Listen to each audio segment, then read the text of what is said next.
Assalamualaikum ibu-ibu semuanya. Nah, di video ini kita akan belajar cara mudah mencatat bank sampah. Kenapa sih perlu dicatat?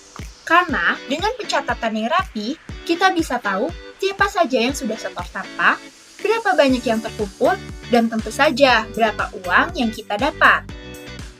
Pencatatan ini gampang kok, cukup pakai HP ataupun laptop dengan menggunakan aplikasi Excel ataupun Google Sheet ataupun spreadsheet yang sudah tersedia di email. Nah, kita langsung mulai aja ya.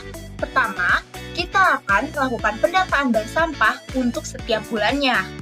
Langkah pertama, ibu-ibu bisa melihat tabel sebelah kiri yang berwarna-warni di mana tabel tersebut berisikan harga sampah pada bulan Juli, yang mana terdapat kategori, jenis, dan juga berapa harga per kilogram ataupun per pieces setiap jenis sampahnya.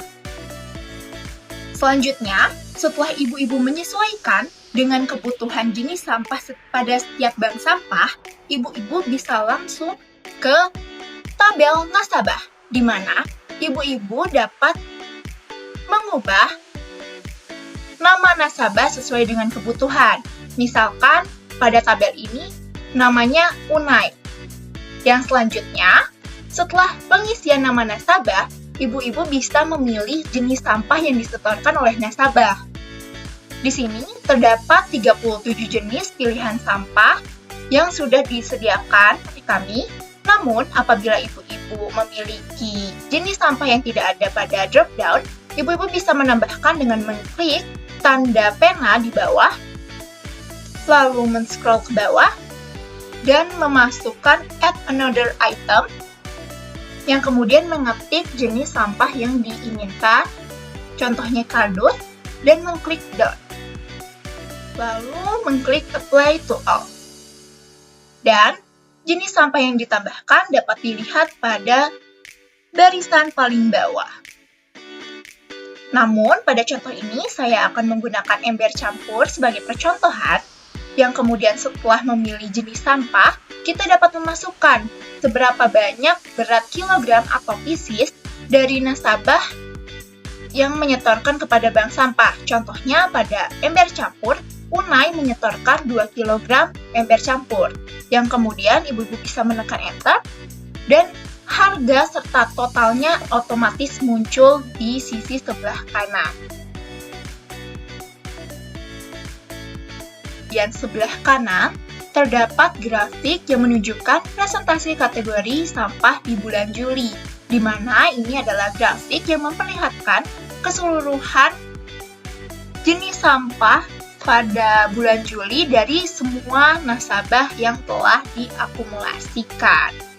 Di mana apabila dicontoh misalkan ember campur terdapat 8,3% dan juga beberapa jenis sampah lainnya. Begitulah cara pendataan bank sampah pada setiap bulannya. Untuk bulan-bulan lainnya, ibu-ibu dapat melakukannya seperti yang telah dicontohkan tadi. Sampai jumpa! Baik, selanjutnya setelah adanya pendataan bank sampah setiap bulan, kita akan lanjut ke pendataan bank sampah untuk setiap tahunnya, di mana pada tabel sebelah kiri terdapat tabel yang berisikan kategori dan juga jenis sampah. Di sampingnya terdapat tabel yang memuat akumulasi berat serta harga setiap jenis sampah pada setiap bulannya, yaitu pada bulan Januari, Februari, Maret, dan juga bulan-bulan seterusnya sampai dengan bulan Desember. Setelah adanya akumulasi setiap bulan, pada tabel sebelah kanan terdapat tabel total tahunan yang berisikan berat serta harga pada setiap jenis sampah yang ditotalkan pada 1 tahun. Lalu, apabila ibu-ibu men-scroll ke bawah, terdapat total jumlah berat serta harga pada tahun tersebut, di mana pada contoh ini total beratnya terdapat pada angka 541, sedangkan pada harganya di kisaran 1.300.000. Lanjut, setelah adanya tabel yang memuat akumulasi setiap tahun, Ibu-ibu juga dapat melihat data dengan lebih mudah melalui adanya grafik yang memuat kumulasi setiap jenis sampah pada 1 tahun, yaitu dalam besaran kilogramnya. Ibu-ibu dapat memilih dengan mengklik drop-down dan memilih jenis sampah yang ingin ibu lihat grafiknya, contohnya PET bersih. Nah, apabila ibu mengklik PET bersih, perhatikan untuk memastikan checklist tidak terdapat pada ember campur ataupun jenis sampah sebelumnya. Setelah memilih, ibu-ibu akan diperlihatkan grafik yang memuat akumulasi berat jenis sampah PET bersih pada setiap bulannya dalam waktu 1 tahun. Oke, selanjutnya, setelah adanya pendataan bank sampah untuk setiap bulannya juga setiap tahun, kita akan lanjut ke pendataan bank sampah setiap nasabahnya. Di mana, pada tabel sebelah kiri, terdapat tabel yang memuat total sampah per jenis. Jadi, ibu-ibu dapat melihat nih, pada setiap nasabah dan setiap jenis sampahnya, berapa kilogram sih yang telah dikumpulkan dalam 1 tahun, dan berapa banyak sih uang yang didapatkan dari setiap jenis sampahnya. Contohnya, pada nasabah Unai, kita dapat melihat jenis sampah yang ingin dilihat itu ember campur misalkan.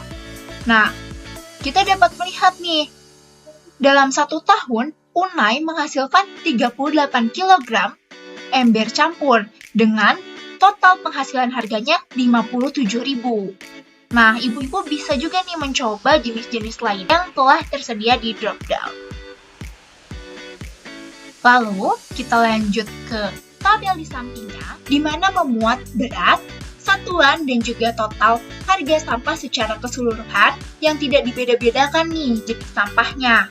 Namun, diakumulasikan per bulan terlebih dahulu, yaitu ada Januari, Februari, dan seterusnya, dan juga ada yang diakumulasikan per tahunnya, yang mana memuat seberapa banyak sih nasabah tersebut menghasilkan sampah yang berjeniskan berat kilogram maupun yang berjeniskan satuan pieces.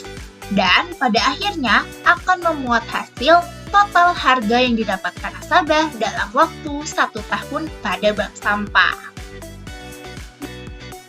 Cukup sekian tutorial penggunaan spreadsheet bank sampah dalam administrasi bank sampah digital. Apabila masih ada yang dibingungkan ataupun yang ingin ditanyakan, ibu-ibu dapat menghubungi dan hubung yang terdapat di guidebook yang telah diberikan. Cukup sekian, sampai jumpa. Terima kasih ibu-ibu. Wassalamualaikum warahmatullahi wabarakatuh.